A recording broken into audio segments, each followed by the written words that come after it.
Welcome to Read Poems Every Day, the channel where I read poems every day. I'm Dr. Hagen, an English professor who lives and teaches literary criticism in the middle of the United States at the University of South Dakota. My videos model the slow reading that I practice when I study and try to get to know poems. I'm not concerned here with giving tips about writing papers or publishing papers on poetry, but rather with demonstrating and relishing the closer reading that supports but is often invisible in the written down, polished, professional close reading of literary critics and English majors. My first videos will introduce the steps of my slow reading study process, but right now what I want to do is just simply name those steps and give them the slightest gloss that I can.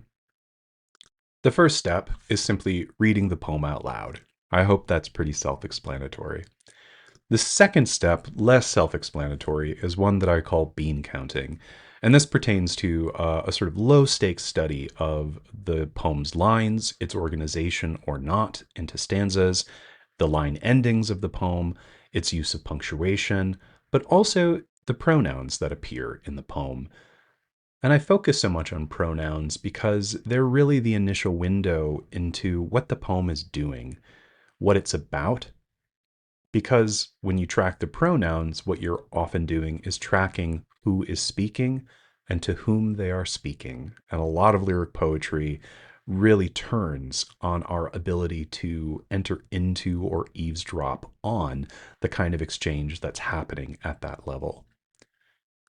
After that, I turn to the step that I call sound and sense.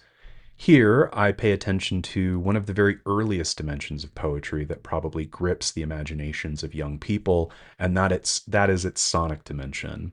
What kind of sound system is at work in a poem? What kind of rhyming? What kind of alliteration? There are, of course, all kinds of other sonic patterning you can find in poems. But in the second half of this step, I turn back to the question of sense. What is going on? And I try to sketch out, largely inspired by the earlier study of pronouns, now fed by a renewed sense of the sort of sonic arrangement of the poem, the situation or the scene that seems to be developing from the first line to the last line.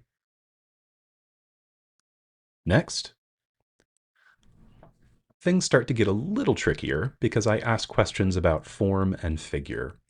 By form, I'm referring, for instance, to whether or not the poem is a sonnet, sonnet being just an example of a literary form, or does the poem seem to draw on existing literary forms, experiment with pieces of literary forms? Is it hybrid in form? Or in the case of Donica Kelly's Brood, which I have on screen right now, does the poem play with white space in interesting ways? White space that arranges the alignment, the positioning of lines on the page. In addition to that, I ask questions about different figures of speech, like metaphors, metonymy, personification, symbolism. Often, I think readers try to force themselves to skip ahead to this step because they think that maybe this is the most important part of a poem. But my sense is, at least for me, that I can't really sit with questions about figures of speech until I have a really good sense of some of these other dimensions. Next, once I spend some time there, I turn to and start to think about the ideas or questions the poem leaves me with. Sometimes at this stage, I'll rehearse or remind myself of the literal questions that are asked in the poem and by the poem, as we see in the first two lines of Shakespeare's Sonnet 9. If I was in a classroom, I might try to introduce this phase of reading poetry or getting to know a poem by using the word theme. I don't quite like the word theme in my everyday study of poetry, maybe because it feels too school-like, I don't know, but it also feels a bit limiting, whereas I don't feel that way with the word idea or the word question. So this is maybe where I start to think about why the poem might be interesting, even beyond the immediate issue at hand in its situation. What does it leave me with? Why might I come back to it? Right. Lastly, if I should say, even if I'm not going to pursue a professional piece of scholarship about the poem that I'm reading, I might still run the thought experiment.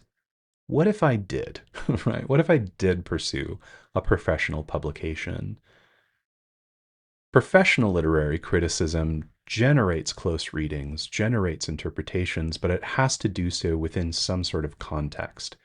And so that's what this stage is. I start to ask what kind of contexts might matter or anchor or enliven or uh, give sense to the sense I'm trying to sort of make of the poem that I'm just getting to know. In a future video, I'll break down these different contexts. I just have them on the screen for now. Last thing is sometimes I return to a poem after some time uh, in order to ask what shows up for me after, on a second, third, fourth, 10th reading that might happen a few hours later, a few days later, a few weeks later, or a few years later.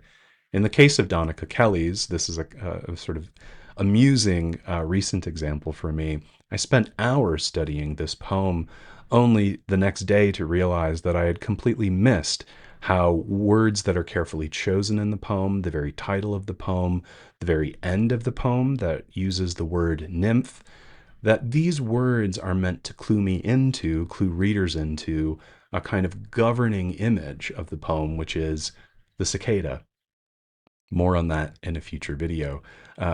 When I read this line, I know I am not a nymph in exclamation, I thought that the poem was referring to, and maybe the poem at least in part still is referring to, the sort of classical figure of the nymph, and completely missed that that the word nymph in English is also tied to a scientific understanding of the development process of an insect. Go figure. All right. Well, that should have clued me in. All right, that's it. That's it for now. I hope that some of you will follow me in this journey as I produce more content for this page, reading poems every day, studying poems every day. So please like, subscribe, share the videos, tell other people about them. And whether you're my student or not, whether you're a stranger or not, thanks for spending some time with me. Let's play.